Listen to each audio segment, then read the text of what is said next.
as well.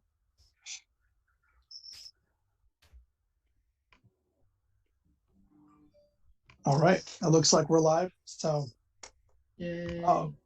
welcome everybody. Thanks for joining us out there. We'll have a couple of minutes before we get to the meat of everything, so that people can join on. But we're happy to be here and be able to talk with you all just about mental health and soul care in these strange and isolated times that we're in. I think it's an important topic, and one that we have heard, and we also imagine that many people are struggling with. So thanks for having us. I'm going to have these two guys introduce themselves in a minute. If you're not a part of City Church, welcome. I'm Evan, and I'll be kind of moderating today. But this is, we also have Shaner with us, and Luke. And I wanted to start by saying hi to you guys and asking you how you're doing today. Evan. Hey, Luke. I'm busy. This is like the 5th or 6th different Zoom meeting I've been in today. So since City Church men's breakfast at 7 a.m. I've been sitting here with all kinds of different backgrounds. This is a new one for me. Yeah, feeling a little busy, but mostly okay. Well, thanks for making time for this today in the midst of your busyness. We appreciate it. For sure. Yeah. Hey, Evan. I'm doing okay too. To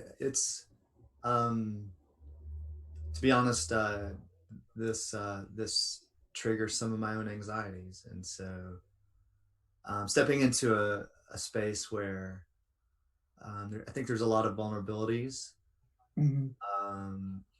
and I'm not an expert in it. What I bring to the table is a bit of just a bit of a worn path that I've been on, and so yeah. Anyway, and it's amazing how draining Zoom calls are. It really is. Yeah, somebody gave me a statistic last night that they're significantly more stressful, anxiety-inducing, tiring, whatever the right word is, than a face-to-face meeting. So, not evidently that's a real thing. I feel it. Yeah. All right. Well, I'm gonna have you guys go ahead and introduce yourselves and tell us who you are and what you bring to the conversation about mental health and soul care. Sure. We can go ahead and start with Luke. Yeah. So if you go to City Church, you know me as the music person at City Church. That is the primary role I play with this community. But in my other life, which is, a lot of the rest of the week, I'm a full-time mental health counselor and substance abuse counselor. As far as anxiety and depression and anything in that realm, I have quite a bit of personal experience with both. I tend to struggle with anxiety more about relationships and like romantic relationships, sure, but also just like interpersonal stuff. That's where my anxiety tends to pop up the most. And then of course I got myself into a career where everything is interpersonal interaction. So great decision. It really was though, actually. I love what I do. I love it a lot. Depression is something I've struggled more in with regards to losing relationships. Many of y'all know I went through a divorce a couple years ago, and that's not what I'm here to talk about. I'm increasingly comfortable talking about that, which is good. It's a good step for me to share that. But that was my most intense experience with symptoms of depression was in the year or so after that, which immediately preceded moving to Eugene. So yeah, mental health is where I live in my brain when I'm not thinking about music. It's it really is. I'm thinking about one or the other of them almost all the time. So this is that's why Evan and Shaner wanted me to be a part of this conversation. Thanks for being a part of it. We value your expertise and um, are excited to hear what you have to say. Shaner? Yeah, one of the things I want to say first is if you're watching and have any specific questions that you might want to put to Luke or to myself or Evan. Evan has his own story too. Be sure to type those in the comments, and if we can get to those, we will. Yeah, so I am. I've recently discovered I'm an Enneagram 4, and which means I come with a lot of wired angst throughout my life, and but in terms of my own understanding, my own anxiety and depression, and even things like having some of my in my life having panic attacks for the first time, and that all began with a traumatic accident for me a little over 3 years ago, that just kind of set my body into a different frame. Things that trigger me, that get my body buzzing, are there's just a greater number of them, and the intensity of it's greater. And so when I look back kind of past that traumatic event, I can see that maybe anxiety and depression were a part of my makeup. But the truth is that a lot of this stuff just is, ADBC kind of stuff, that the accident has put me in a different place. And not to be Pollyanna about it, but one of the benefits of that is it has getting to that intensity has set me on a path of counseling, reading, understanding mental health better, understanding growing up in the conservative evangelical church that I did. Mental health didn't have, there weren't good categories for it. I jokingly tell my therapist friends that they do voodoo. It's true. Because that's what that's to a lot of Christians, that's what it feels like.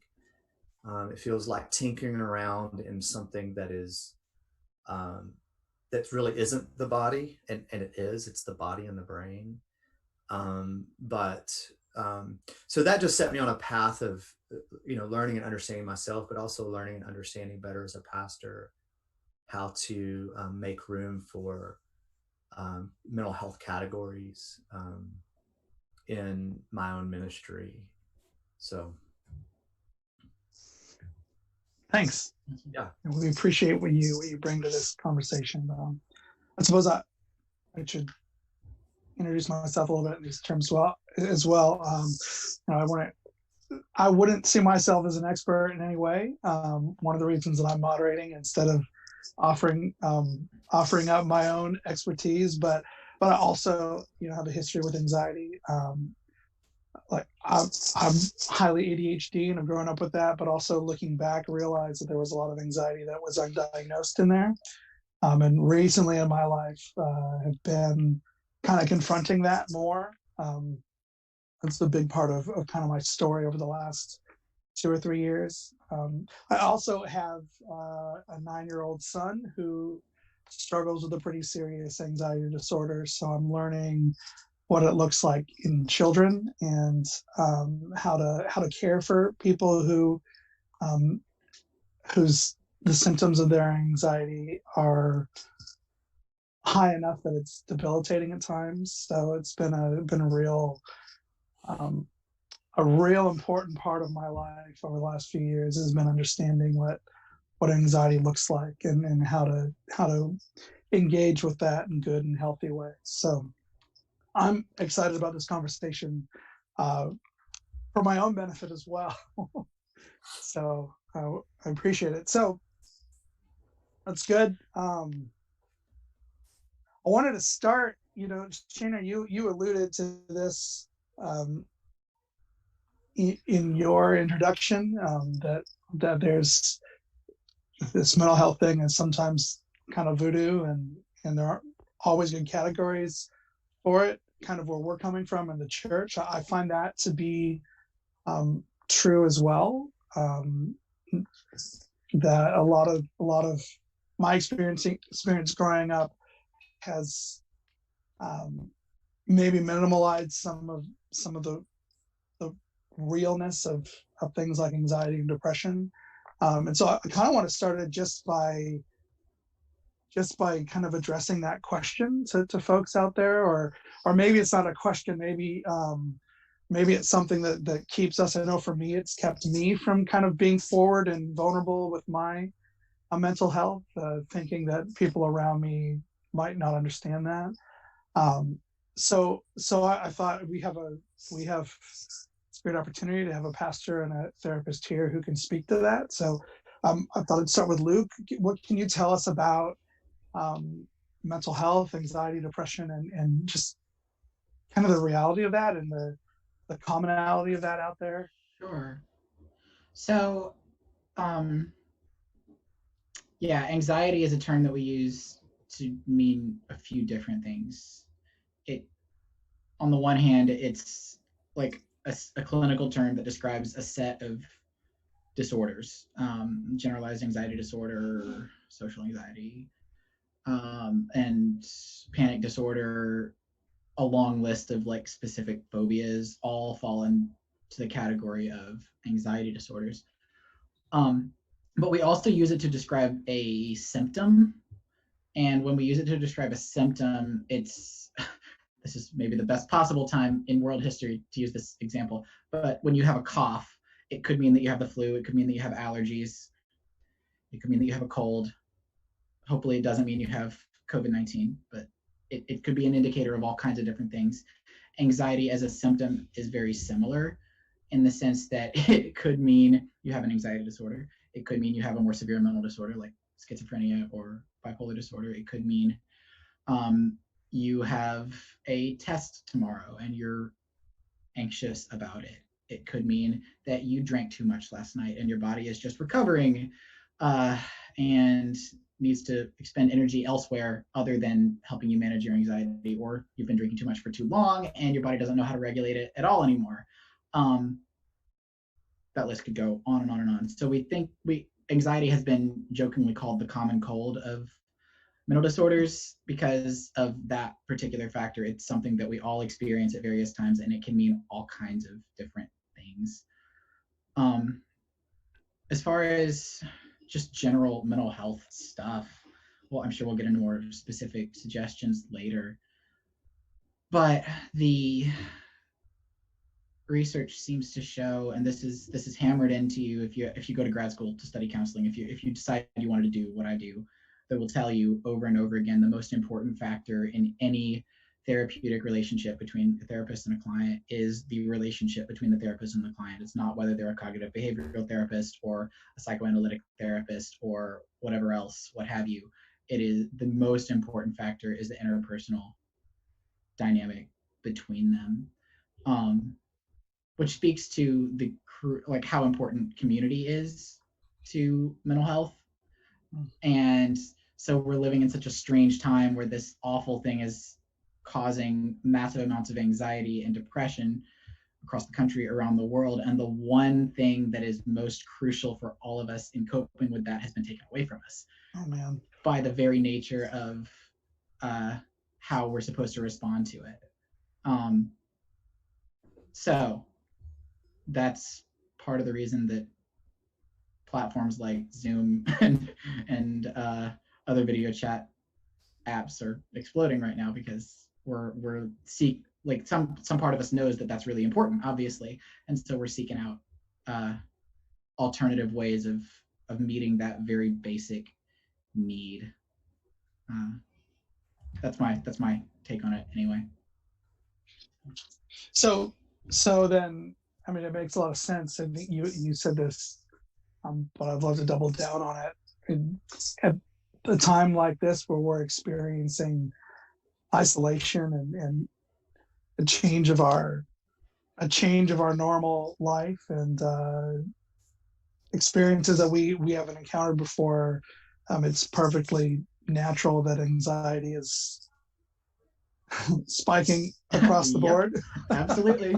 We're nervous. We like there's specific anxiety about the disease itself or about like the economic consequences. Absolutely. But then I just think there's a general anxiety that's increased because we don't have as much human contact as we would be having otherwise, or as natural human contact, like Shana was saying about how this is better than nothing, but it's still not the same thing as being in a room with somebody.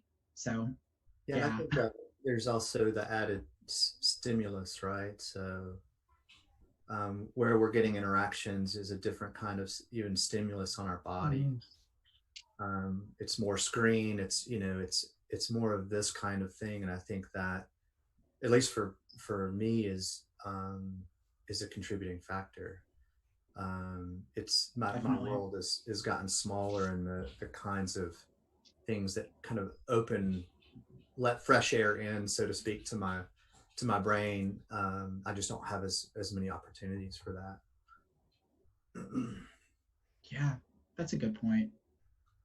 I I've noticed this week that my phone battery is dying more quickly. I'm like,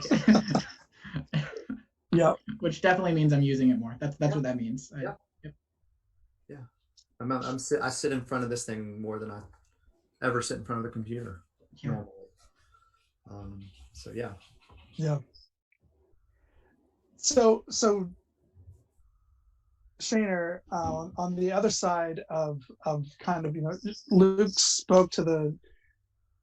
So I guess first we should say, I mean, Luke just spoke to the kind of the the normalness of anxiety as a symptom, particularly at a time like this. And I think that's worth repeating, right? If you're at home and you found that um, your anxiety is higher than normal, or you're experiencing anxiety in places you haven't, that makes sense, and um, that's not a that's not weird. It's not wrong. It lays very neatly over what's going on in our world. Um, but on the same note, I wanted to have you, Shana, if you're willing to address, um, that in my experience, I think you said in your experience that sometimes there's this stigma attached to things like anxiety and depression and mental health in the church. And I think it would be really great to have you say a few words to us about like what is the role of faith in this idea, like what is it, where do faith and mental health intersect, and what does it mean about me if I struggle with anxiety? And I think that's questions that a lot of people have that may not be answered all the time. Yeah. So there's when you ask that question, I think there's a lot of different threads that come to mind. The first is for in the church, you think about the biblical admonition against being anxious, be anxious for nothing. Um, and so I think one, there's just we need to understand that uh, words mean different things in different places and at different times. And when the Bible says be anxious, it's not saying that all forms, or don't be anxious. It's not saying that all forms of anxiety are sinful. They're a sinful lack of faith. That's not true. It's just not. And so we can get tripped up even in just in word uses and in the religious vernacular in the scriptures. Um, and I would say though that the anxiety, when the Bible says that, it's on the same scale as the kind of mental. For me, it's post trauma. There's a post trauma anxiety that it's the alarm systems in my body are calibrated differently now, and so they respond differently. And so just understanding that, and understanding that while that's true, there's also a part of PTSD and anxiety as one of the symptoms of that, that as I seek to kind of walk down a path of sorting through that anxiety, navigating it, and dealing with it, working through it appropriately, there is part of that biblical admonition that comes into play as a part of that process, right? So at least in the sense that I want to push back against it. I don't want to let it rule me. If I can, I want to apply what I know to apply when I'm able to apply it. And if you deal with anxiety, maybe that sentence makes sense to you. So I think about that. The other thing I think about as a thread of this is, if we're going to talk about the human soul, the human person, we've got to understand the biblical story that we're not body and soul. We are ensouled bodies. We're embodied souls. There's such a tight overlap between the two, and trying to determine which came first, the chicken or the egg or whatever it is really, in some sense, it doesn't work, because our humanity, our body and soul are so intertwined that to try to separate out one from the other in situations like this, it just, you can't do it, not completely. And so even though I've said that my anxiety certainly comes from a body response that we know pretty well, we understand what happens in the brain pretty well with trauma and in the body, it doesn't mean that it's also isn't a matter of my soul and what goes on there. So I think understanding the biblical view of humanity is really important in both directions. And then the third thing that I think is important is that for many, and this isn't just Christians, many people are reticent in trusting mental health care, mental health professionals, even medication, because there's a checkered history there. And a lot of people rightly don't want to be over dependent on medication, or and so that concern, I think, is a legitimate concern. And so I think being okay, sorting through this in good counsel and good community, realize that there's no one size fits all way of going about it.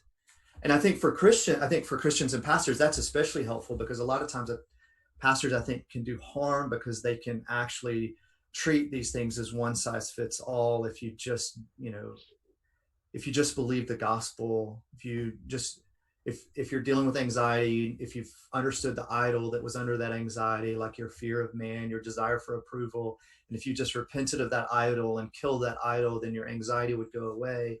And in some cases, that our anxiety is driven by those kinds of idols, but not always, and maybe probably not mostly, I would say. And so for me, that's where this becomes actually a communal effort. It's we need to, as Luke said, see that the way we navigate these things, one of the most important things is community, because it's not one size fits all. You're not a car. Nobody can just lift the hood and tinker around and fix it. It doesn't work that way. And I think the church can try to do that in spiritualized ways.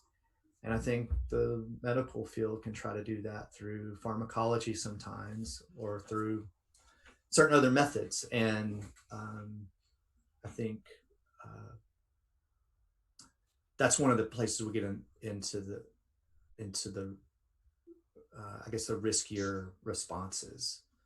Luke, you can correct me on any of that if you I think you're on the right track. Yeah, thanks. So would you, kind of simplifying some of this in my own head, but if I'm a Christian who struggles with anxiety and is wrestling with what Jesus means when he tells me not to be anxious, would you would, it seems like you would affirm that a big part of not being anxious is, what faithfulness is, then, is actually pursuing my mental health and with the tools that are in front of me, therapy, and if necessary, medication, and just community, and all those things that are wrapped up in that mental health actually are a part of faithfulness, in dealing with our anxiety. I think so, and I think Jesus is. I don't. I mean, it's hard to know, but it seems like, at least it seems like what he's doing there is he's speaking into a very specific spiritual kind of anxiety, which is me trying to control the future, right? Me sitting here with this unknown, and this is a real part of our anxiety that we deal with now, and this is a lot of what the anxiety is for us, is our horizon that we all thought, what we all thought April was going to look like. It's not going to look like that. Nope. So our horizon has changed, and that's very unsettling, and it's anxiety inducing. And there is part of that admonition. I think Jesus is inviting us to trust him for April 5th. And because we can't, or it's the 3rd, April 4th, right? Yeah. So the 5th too. Yeah, right. True. But that's kind of a one day at a time trust for he'll give me my daily bread today and tomorrow. Yeah. And that's a strong mental health principle, even outside of the theological implications of it. Yeah, but that's that's a therapeutic technique as well, right? That's part of just dealing with so yes, to your question, Evan, is cognitive behavioral therapist would talk you through tomorrow and why you sit here today. You can go further with this, but the conversation with the therapist on that level would be, would be cognitive ways of giving up the anxiety for something that you can't control tomorrow. Right, Luke? Is that I think so. And I think a huge part of I'm not a person in recovery from an addiction myself, but because of my job, I spend a whole lot of time around folks who are. And I think that the Alcoholics Anonymous Serenity Prayer is possibly the best piece of mental health advice I've ever heard. And they didn't have the research to back it up. This was just kind of like Reinhold Niebuhr, I think, is the theologian who first prayed the Serenity Prayer. And the story I've heard, this may be completely myth, but the story I've heard is that he and Bill W., the founder of AA, were in a meeting together, and Niebuhr just started praying. And this is the prayer that emerged from that, and that became what we now know as the Serenity Prayer, which is, God, grant me the serenity to accept the things I cannot change, the courage to change the things that I can, and the wisdom to know the difference. Yeah. And I think that's it. That's the whole, that's mental health in a nutshell, is recognizing that there's a whole world of things outside of me that I have absolutely no power over at all. And anxiety will latch onto your brain and tell you all kinds of stories about ways that you could change it, or ways that you should feel about it since you can't change it. And the courage to change the things that I can is really just, how do I respond to that? And what do I do now that I know I can't change that thing over there? And anyway, I very much lost track of where that was starting. I followed a rabbit trail for a second. That's right. We like rough trails. No, I think I prompted you because I was speaking way out of my depth in terms of how a therapist thinks about worry about tomorrow, which Yeah. Okay. Jesus That's good. is very specifically addressing in that. Well, it's very interesting you bring that, like, that particular thing up, because outside of, I mean, in addition to all this stuff I was just saying about the serenity prayer and accepting things that are outside of our control, one of the biggest uh, things that I come back to with a lot of my clients is they're feeling chaotic and their life is all over the place and they don't have a routine, and it feels really overwhelming to go from that place to a place of structure and schedule and comfort. Getting from A to B just seems impossible. Getting from A to B for the next 24 hours, I can do that. I can say, okay, what am I doing after this meeting today? What am I going to do when I wake up in the morning? That sort of thing. But beyond, trying to do much beyond that without the practice of regularly scheduling is overwhelming, causes more anxiety. In the long run, it's you might get there down the road, but it's certainly not a first step. So that's one of the ways I think about that, for sure.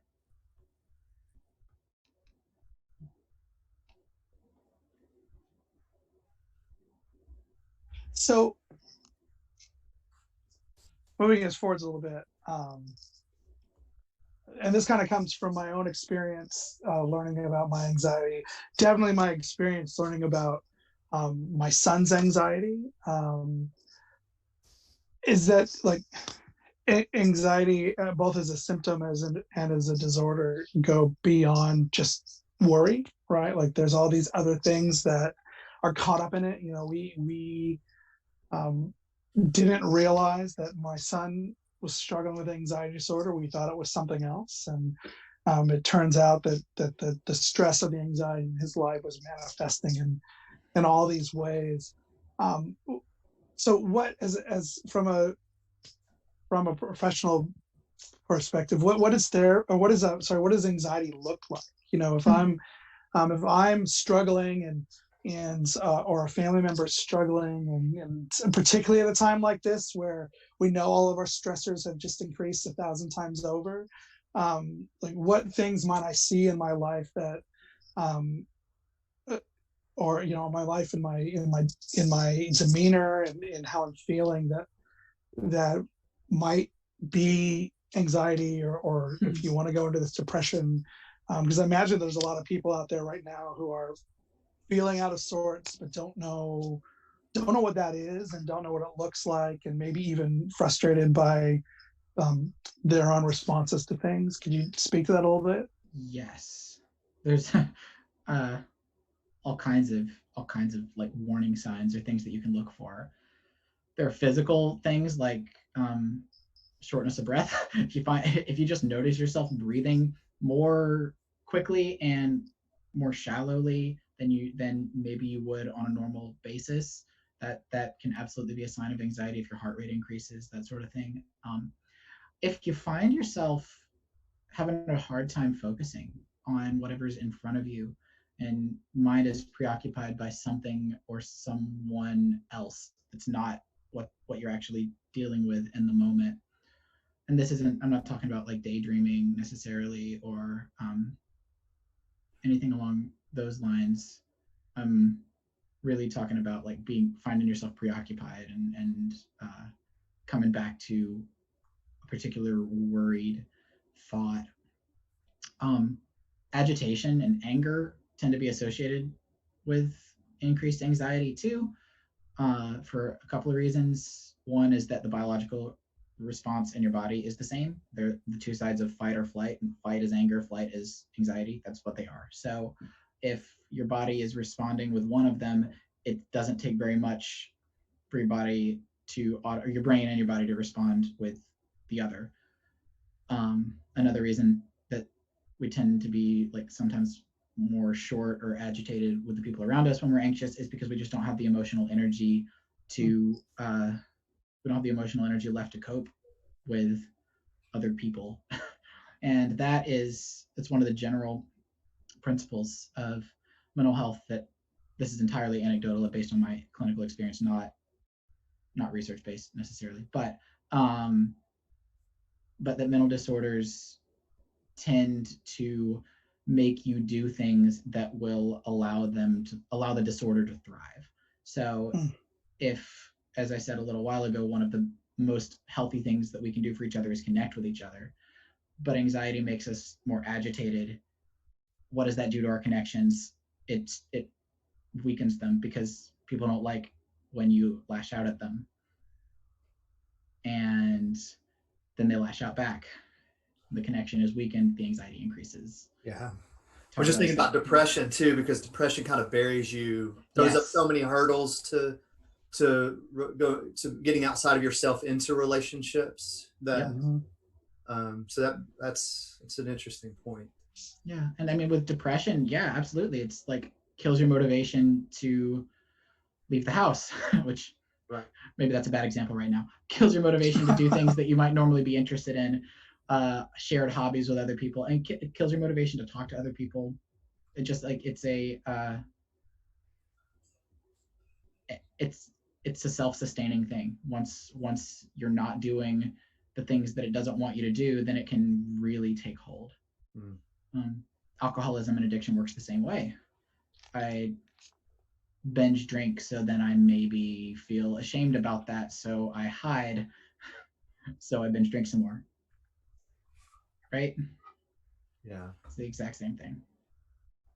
And so all of these things then are exacerbated by kind of this place that we're in, right? I mean, we're quarantined away from people, where we have these extra stressors on our lives that we don't have categories for, and so anybody who's out there who's feeling these things, these worry, the isolation, or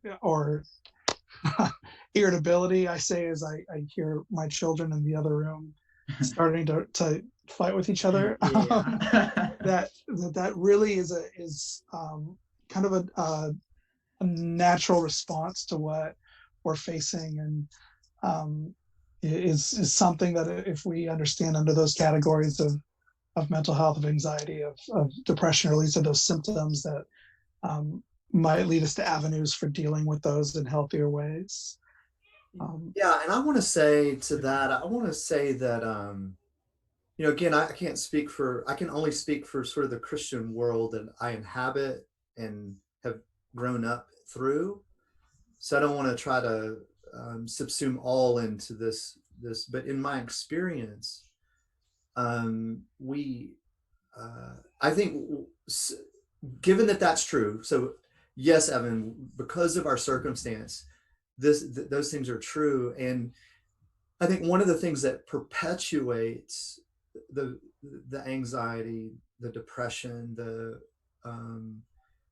and kind of incapacitates us is when we throw in a Christian religious kind of shaming to it. Mm-hmm.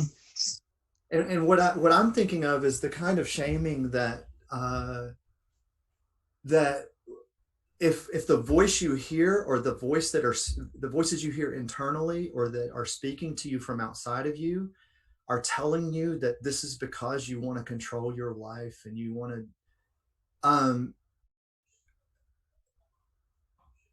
of course humans want to control their lives. And this is where theologically we have got to do a better job, because I think the way I read the story of our creation, God put us in, he set us up to put our hands to the plow and have our crop show up in the fall, right? And so when the world is disrupted out of a rhythm and a pattern that makes sense, of course that bothers our humanity, because we were made to be to keep and guard this earth, and to apply order to it, and extend the order that God designed in the garden throughout the earth. And so one of the things that I think Christianity, the voice of Christianity can do wrongly, is say, your problem is that you want control. And I would say, no, the problem isn't that you want control. The problem is that the world is broken. And I struggle to accept that. I struggle to sort through where my desires for control overrun the reality of life and the reality of the brokenness of life, the reality of my own brokenness, and those kinds of things. Sure, that's fair. But the problem isn't that we want control. The problem is that we, because of brokenness, because of sin, we don't know how to navigate that any longer. Our instruments are off, and so I think this is where the church has got to do a better job of acknowledging not just the negative of this, but to be able to say, of course this bothers, of course you're upset, of course this is disruptive, of course this brings anxiety. We weren't meant to live in a world where we suffer whiplash, right? That wasn't what we were designed to experience. And for me at least, being able to acknowledge that then helps me go, okay, what do I do now? Right?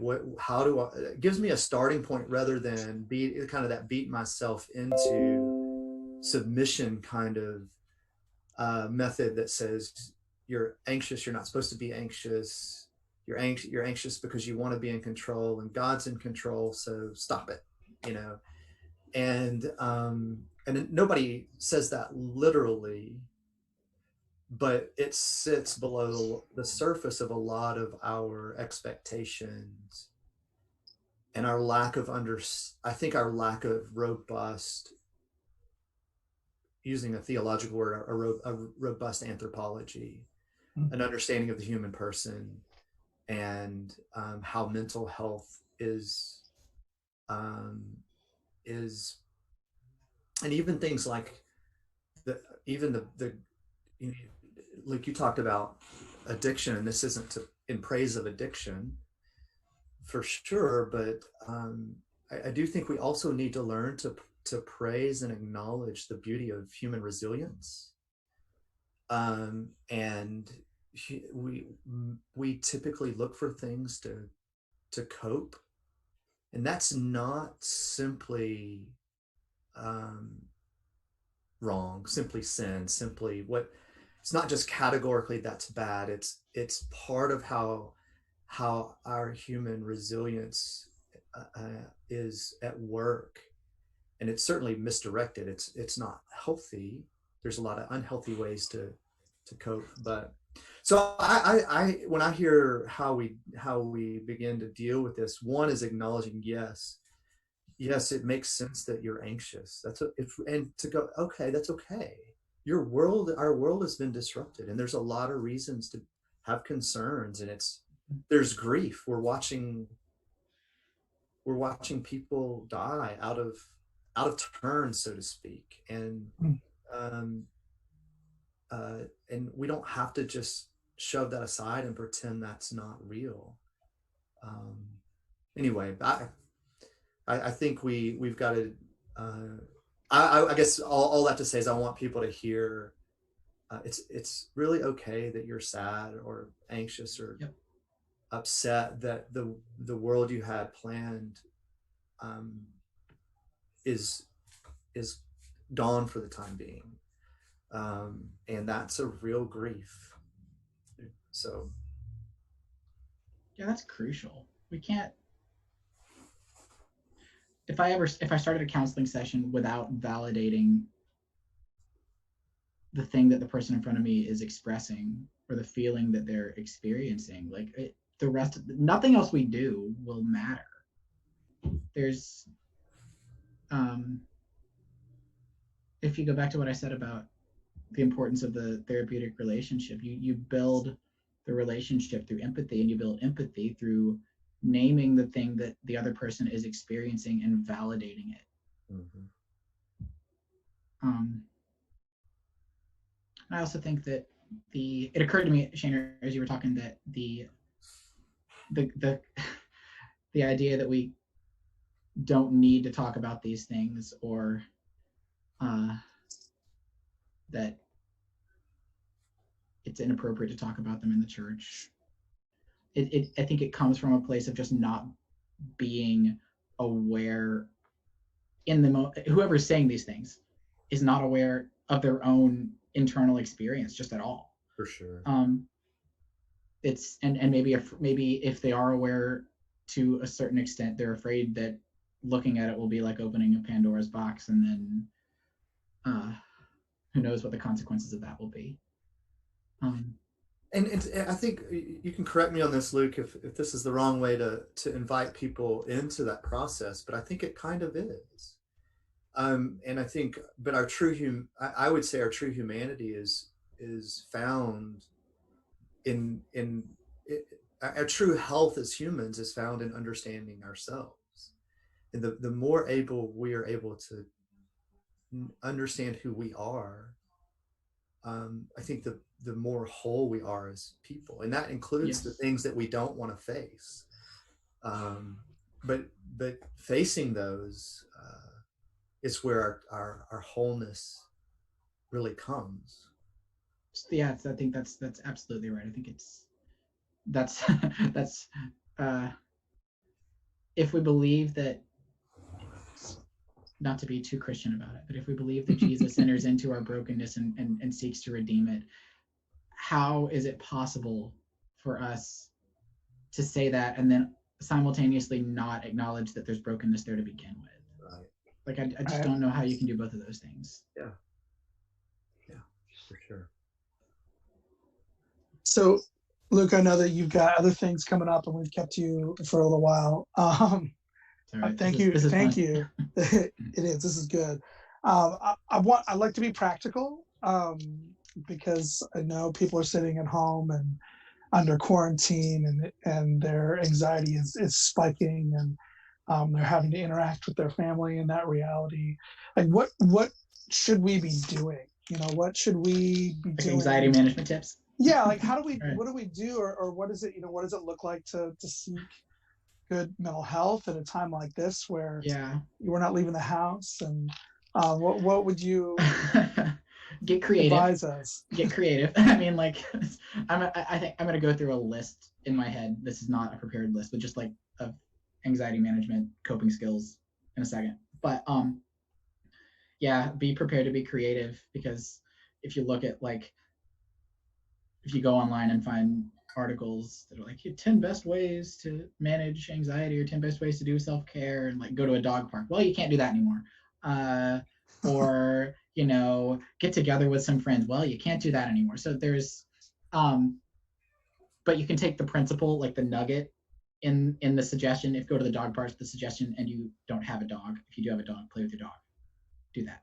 If you don't, if you go to the dog parks, the suggestion, maybe make sure you're going for a walk. That's still something that's recommended and allowed from a public health perspective, as far as I know, as long as you're maintaining the safe social distance. But get outside if you can, that sort of thing. So yeah, I guess my main point there is get creative. If you've heard suggestions that aren't feasible, find the part of it that might be helpful and the part of it that's doable, and then do that thing.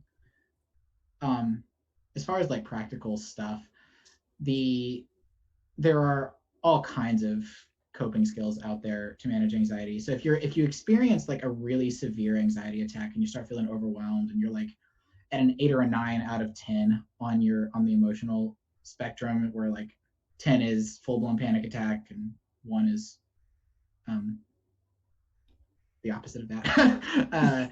If let's say you're at an 8 or a 9, there are things you can do to get yourself down to a 5 or a 6, and then from there you can choose, okay, what's the next thing to help myself balance out? Things like literally cooling off. I talked earlier about how the heart rate increases when we are having an episode of anxiety, which simulates the feeling of being hot. Splash your face with cold water. Step outside if it's cooler outside. Step inside if it's cooler inside. But do something to literally cool your body down. It works quickly. It's not a long-term solution, but it's something that you can do to help get yourself into that 5-6 range, where it's possible to then make a healthy decision about what comes next. We're not making healthy decisions at 8 and 9. That's when we start abusing drugs, self-harming, lashing out, yelling at our families, etc. You can do breathing exercises. it's a similar concept where if anxiety shortens your breath, consciously lengthening it sends signals to your brain that the thing that you're freaking out about is not as imminent a threat as your brain is acting like it is. A really simple breathing exercise I like is called box breathing. It's 4x4. So inhale for 4 seconds, hold the breath for 4 seconds, exhale for 4 seconds, wait for 4 seconds. That's why it's called box breathing. Should be called square breathing, but box breathing has alliteration, so that's nice. It's 4x4. Let's see. Scheduling is a really good idea. And like I said earlier, if it's something you struggle with, then try to aim for maybe just like the next day, or even what are you going to do tonight? Think planning ahead a little bit can be really helpful. Idle time is when the mind starts to spin. So if you have at least an idea of how you're going to spend these excessively long blocks of idle time, that can be a really important thing. That's off the top of my head. And what about like, you do telehealth? Yeah, right? I do quite a bit. Well, so I mean, I think that's timely. Mhm. You know, if we're sitting at home and we realize that our anxiety is something that we need to be taking some bigger steps in, like what does it look like today for me to go out and get an appointment when I can't leave my house? So there are Gotcha. options for that, right? Yeah, there absolutely are. There's so the telehealth provider I actually work for two. One of them is Lion Rock Recovery, which is specific to substance abuse. Though we have also started offering support groups that are open to the public and free, and they are not substance abuse specific. They're anxiety specific with relation to COVID. In fact, well, is it okay if I share my screen? Yeah. Would that work on It'll be the little, broadcast? but I can make it bigger. Okay. Go for it. So if you, so this is the website for the company I work for, or the program I work for, Lion Rock Recovery. Along the top, you see this nice banner that says, click here to join our COVID anxiety support group. Just click that. And it'll take you to this page where we have these meetings throughout the week. And then if you are a person who struggles with addictive disorder of one kind or another, we also have AA meetings, smart recovery meetings, other kinds of recovery groups all throughout the week too. So that's one thing. Then there are programs like BetterHelp and Talkspace, which are telehealth providers that have a lot of counselors throughout Oregon. I actually see my own therapist through BetterHelp, and it's been a mostly positive experience for sure. The other company I work for was called Roseburg Therapy. We are rebranding, I think, as Stronger Oregon because we're no longer just in Roseburg. And we've gone full telehealth over the last month. So do you think that's probably the case for a lot of therapists? I am certain that's the case for a lot of providers have gone all online. And like Shaner was saying earlier, there is something lost in the online. Yeah. Like but it's certainly better than nothing, and a skilled counselor can work with it. Yeah. So there are some resources. There are absolutely options. That's good to know. My feed down again. Just a black screen at the moment. Yeah, let me. I think the audio is still working. Oh, okay. Oh, it's my.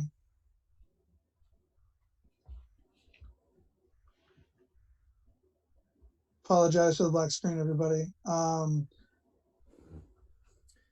Yeah, while you're doing that, Evan, I'll just go ahead. throw out there that I'm not a therapist, but I do think pastoral counseling is one of the legs of the stool often for help and definitely mental health care. And so Evan and I are certainly available to meet by Zoom in this intervening time.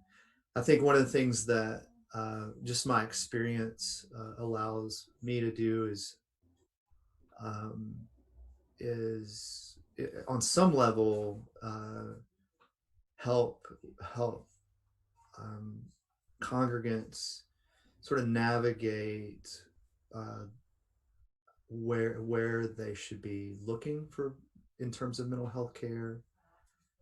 I can kind of play a little bit of air traffic controller in that regard, and because there's so much out there and so much uncertainty, and there's um, you know uh, it's it's hard to know when you're walking into the room whether the care you're getting is good care or not. And so one of the things that I try to do when I meet with somebody about these kinds of things is just help them with categories for what they might be looking for from a relationship with a professional counselor. Um, um, and then my counselor I meet with uh, online as well. Um, and he's through the Global Counseling Network, the GCN. I can post a link to that in our Facebook page. Yeah, we'll post some some resources on the page for folks who are looking for them.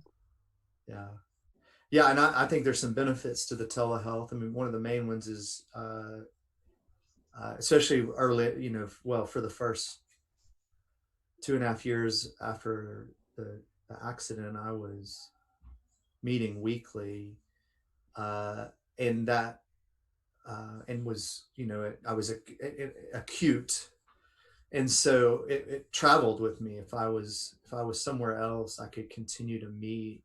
Mm-hmm. And that was often a real benefit. The other benefit for me is and I think for a few people is it cuts on travel time. And it's obvious, there's something lost in not being eyeball to eyeball with somebody face to face, but the ability to kind of go immediately to your counselor wherever you are. A lot of people struggle with finding time in their schedule for it. So this is one way that helps overcome that hurdle anyway. Mm-hmm. Yep, I second all that. So I have both a provider and a client. I have one last question that if you have time, I'd have you jump in on, Luke, and then if you need to split, you can. But what can we do for family roommates? So like, how do we interact with those around us now that we're quarantined together, who are, maybe I'm not the one, I am the one, but maybe I'm not the one in my family who's struggling with anxiety or depression or any of these things. But in the close quarters that we're in, my interaction with those folks, it becomes, I think, much more important. But what should we be doing? How do we love people? If you are the person who's struggling, remember that your emotional cup is pretty close to full just because you're struggling with this. So if you add spouse, kids, other people in the house on top of that, just remember that your agitation, irritation fuse is shorter than it would be otherwise, which is twofold. Like, have grace with yourself about that. It's okay that that's the case. And knowing that that's the case, make sure that you're prioritizing, at least to some extent, the basic things that you need to do in order to get yourself in the right headspace to interact with people.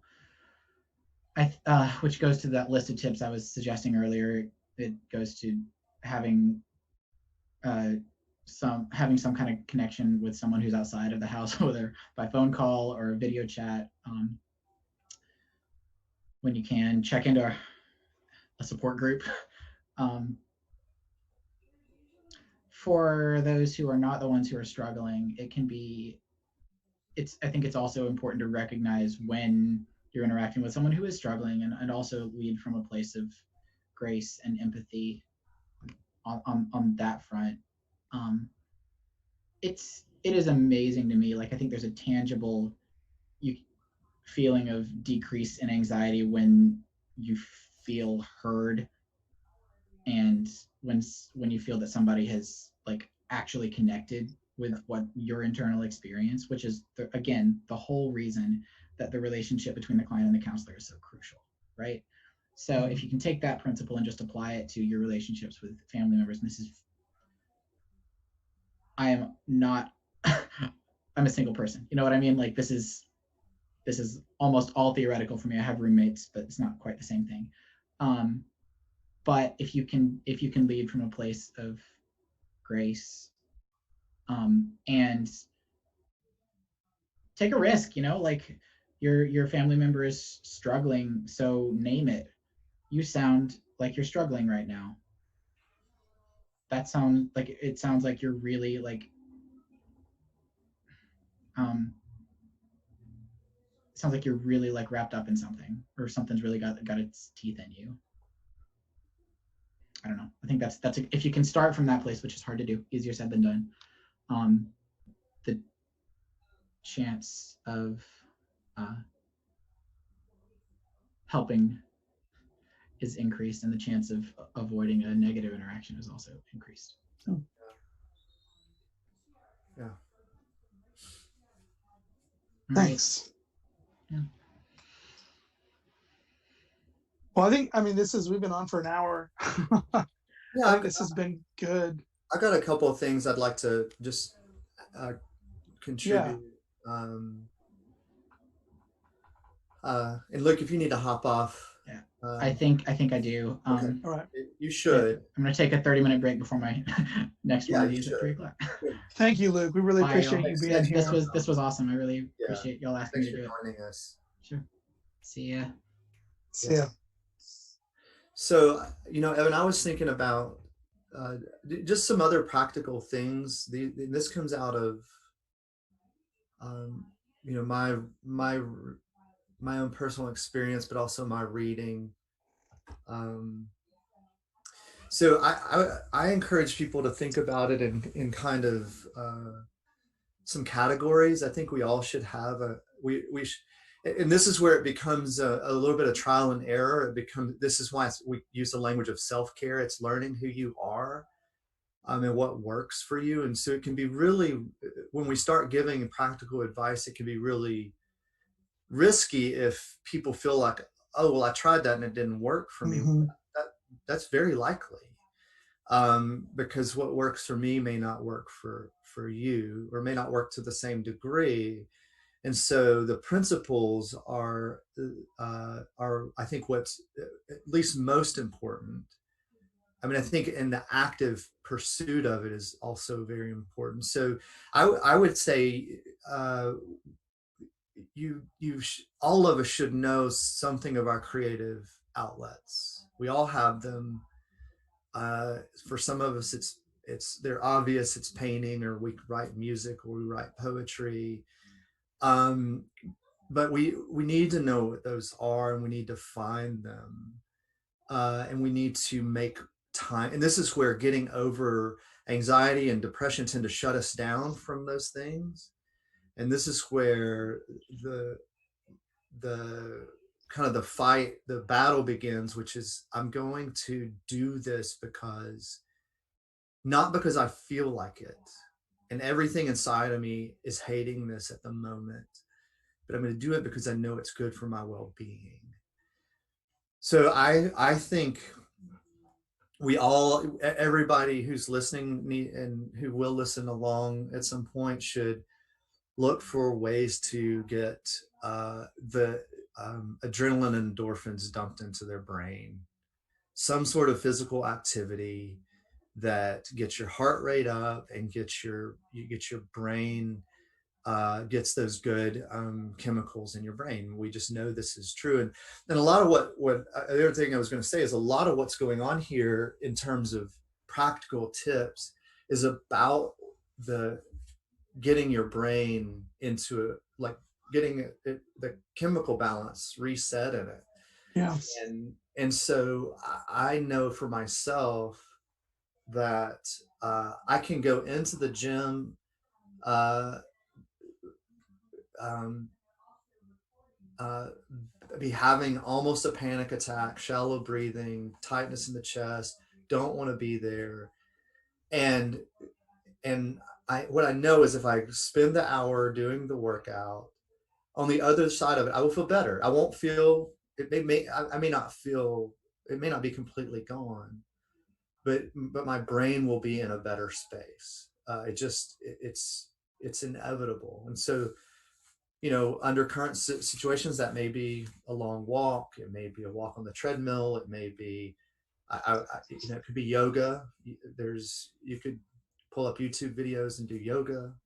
Something to get you in touch with your body and gets your brain, your blood flowing, gets those endorphins and adrenaline going.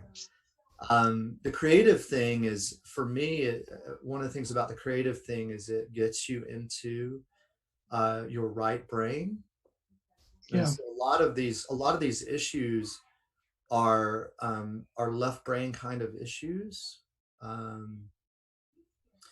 And or we try to cognitively sort through them, and sometimes just getting the two hemispheres of our brain uh, both engaged in our daily routines helps with these things. So one of the ways I activate my right brain is I handwrite in pretty regularly in cursive. And cursive is a right brain activity. Painting, music, there's all kinds of ways you can do this. Other creative outlets, or it could be cooking, whatever it is for you, that when you do it, you kind of lose yourself in it. You don't, your brain can actually let go of whatever it's spinning.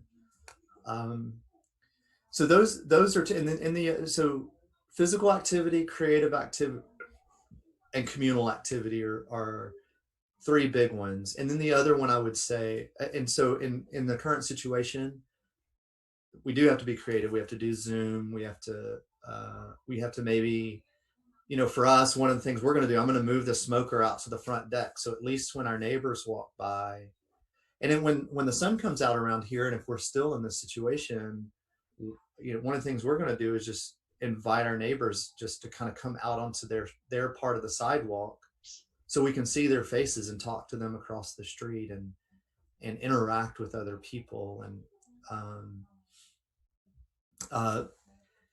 I would say creating rhythms, routine, put things in place that get you out of bed. It's part of why we're doing the morning prayer. It's not the only thing that you could do to develop a rhythm, but it's one of the reasons why we're doing it. It's one of the values of it. So realizing that this is about caring for actually your brain. And it also could be things like making sure you're drinking enough water and eating good brain healthy foods, and being kind of taking on a proactive approach to your care in that way is extremely important. So anyway, those are the tips. Those are things that I've found helpful. There's a few other things that work for me. My chickens got me out of bed. Mm-hmm. Sometimes your depression is bad enough that you have to find very simple things that just get you out of bed to start your day, and to realize, okay, I got to get up. I got to get up. I got to do this. And what can get lost when you're in that, if you don't have good support systems, is you can feel like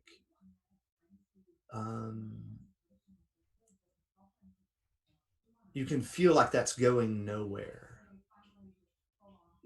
at some point it begins, well, why does getting out of bed today matter?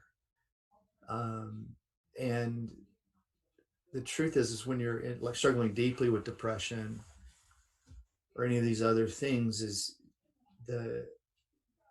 it's hard to know how one step actually contributes to the long journey you're on. It feels like it's inconsequential, and so in that way, all the cliches kind of come, which I hate this about it, but a lot of the cliches become true, right? Yeah.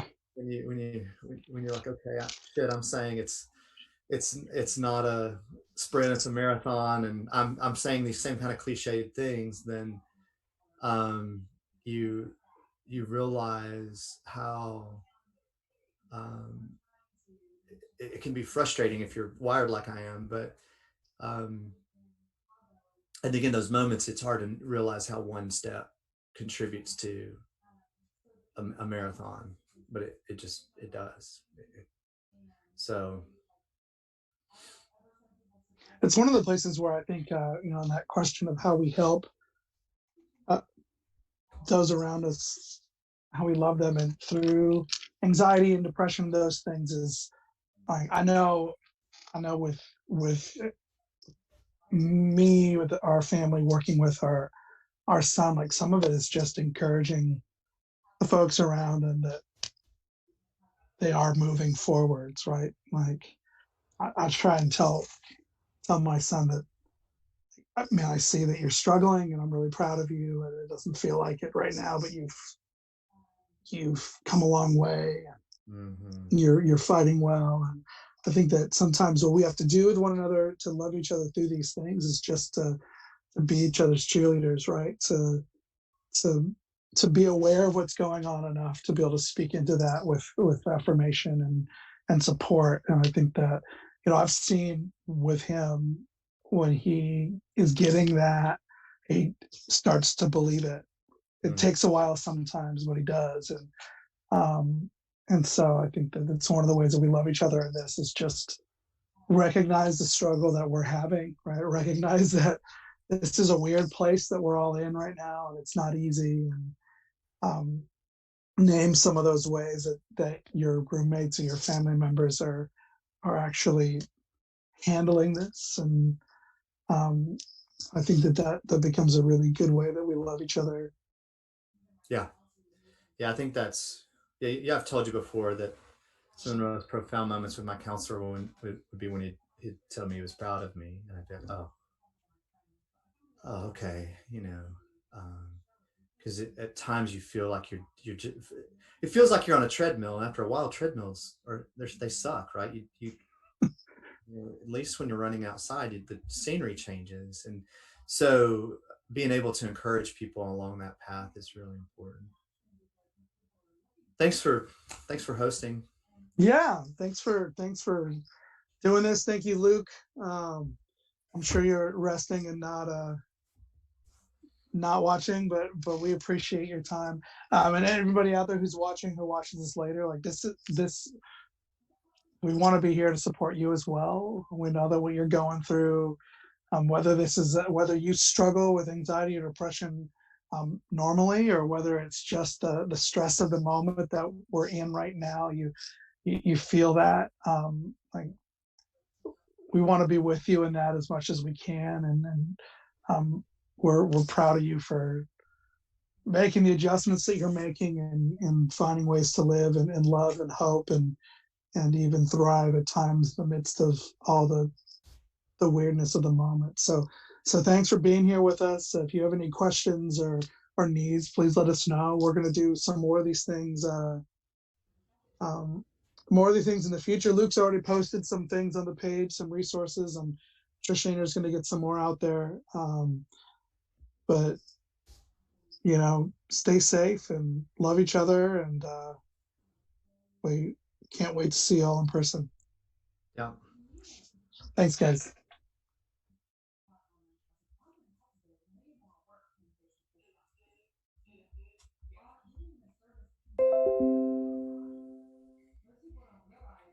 All right. and I should get